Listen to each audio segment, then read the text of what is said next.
Bonjour Laura. Ma première question, ce sera forcément sur le football féminin.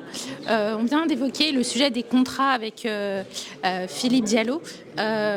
Quand pensez-vous on pourrait avoir une réponse concrète, une date précise justement sur cet accord collectif pour les joueuses, pour leur protection en cas de grossesse, en cas de maladie gynécologique, pour qu'elles se sentent protégées et puissent passer le plus clair de leur temps sur le terrain de football? Alors j'aimerais vous donner la réponse bien précise, que vous ayez une exclue aujourd'hui. Je ne pourrais pas. Les personnes qui sont actuellement sur ce groupe de travail sont Jean-Michel Aulas, entre autres Aline Herrera, et le président qui suit ce dossier de près. Donc aujourd'hui, je ne pourrais pas vous donner d'annonce officielle. Mais c'est un dossier qui avance. Peut-être que l'année prochaine, on en saura peut-être un peu plus. Vous n'avez vraiment aucune visibilité? En tout cas, ce qui est clair, c'est qu'il y a ce groupe de travail qui va pour développer notre base, donc la création des centres de formation, d'accompagner les clubs professionnels avec la création de ces centres de formation. Cette ligue, voilà, on sait qui est créée avec les playoffs, et effectivement le statut des joueuses, et puis cette professionnalisation du championnat. Est-ce que du coup l'équipe de futsal féminine sera aussi inclue dans cette séance de travail, puisque cette ligue a été créée justement cette année, c'est tout nouveau, il y a eu déjà 2 matchs amicaux. Est-ce que le futsal féminin est également pris en compte? Alors les premiers 2 chantiers par rapport à la ligue professionnelle, c'est forcément la D1 Arkema, la D2 également qui est en travail. Le futsal vient également, mais la priorité c'est avant tout déjà bien consolider ce qui est fait pour la Ligue 1 et l'accompagnement de la Ligue 2. Laura, vous étiez footballeuse professionnelle, vous avez joué à l'étranger, au Bayern de Munich, etc.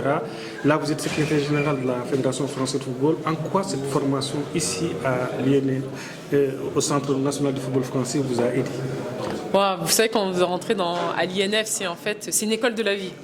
Parce que vous n'êtes plus avec papa-maman, vous êtes avec des joueurs et des joueuses qui veulent devenir comme vous professionnels, ou en tout cas en faire une carrière. Vous êtes face à un groupe où il faut s'adapter, à une mentalité dans laquelle il faut se fondre, mais en même temps rester soi. Donc il y a de l'adversité, il y a des moments de partage, des moments compliqués à vivre ensemble, il y a des moments de joie, et ça apprendre à vivre en collectivité avec des gens qui n'ont pas la même mentalité, la même culture que soi. Et il y a aussi cette exigence du haut niveau, s'entraîner régulièrement, mais en même temps tout en étant étudiant. Ça, il ne faut surtout pas l'oublier. On vient aussi pour étudier et on joue également. Il y a cette exigence, cette constance à avoir, cette remise en question, cette humilité dans ce milieu. Laura Georges, comment voyez-vous le football féminin, le développement du football féminin en France? Comment je vois le développement du football féminin? Je vous dis que j'espère qu'on va continuer à avoir le soutien des clubs professionnels pour le développement de cette ligue professionnelle. Mais je n'oublie surtout pas les clubs amateurs. Dans le développement, j'espère qu'on va continuer à avoir des présidents de clubs qui vont investir, en tout cas donner de la considération à leurs équipes féminines, leur donner des bons horaires, former ou pousser des femmes à être éducatrices, parce que ça fait aussi partie de notre développement. Avoir des femmes qui puissent s'investir en tant qu'entraîneurs, les encourager, surtout pas leur mettre de bâton dans les roues, mais surtout les accompagner dans leur formation. Je veux aussi voir des femmes dirigeantes, parce que si on veut parler de développement de la pratique, il faut des femmes qui prennent des décisions, qui soient à des postes clés pour faire avancer les sujets. Vous savez, lorsque vous connaissez une pratique, il est plus simple d'en parler et de le développer. Donc voilà, je veux aussi une volonté d'avoir des postes où des femmes sont représentées, les femmes arbitres aussi. Parce que j'espère qu'en ayant des femmes arbitres, on va aussi avoir une évolution des mentalités autour de la pratique. Une dernière question, en fait, par rapport justement au football féminin et sa formation. Pensez-vous que le passage à Clairefontaine, c'est un peu un passage obligatoire, un gage de réussite pour les joueurs et les joueuses?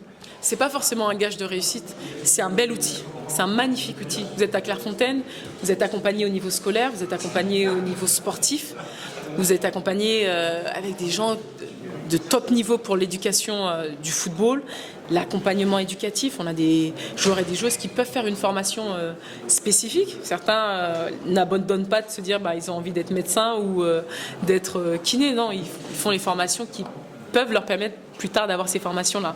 Ils ne vont pas tous devenir des profs de sport. Donc c'est un magnifique outil. Maintenant, à chacun de savoir comment il va l'utiliser. Et une des prochaines étapes qu'on peut avoir pour les joueurs, c'est de leur donner cette connaissance d'eux-mêmes. Et plus vous connaissez qui vous êtes, et plus vous allez savoir comment utiliser l'outil de la formation française. Est-ce que justement, au niveau scolaire, est-ce que vous vous pourrez développer le foot féminin dans les écoles, par exemple? Alors on a des programmes pour l'éducation dans les écoles. On a des programmes, on a la quinzaine du foot qui est dédiée pour les collèges et les lycées. Donc c'est des programmes qui, durant l'année, les jeunes sont initiés au football et puis à la fin présentent un projet créatif. Donc ça, c'est des programmes que l'on accompagne. On avait il y a quelques années, le football des princesses, c'est un peu stéréotypé, mais c'était une manière de pousser les équipes, les écoles à investir le football féminin, à mettre du football pour les jeunes filles. Voilà, il est important de former à l'école. Le football, ça ne se passe pas que dans les clubs. Ça se passe aussi dans un des lieux que les enfants côtoient régulièrement, les écoles.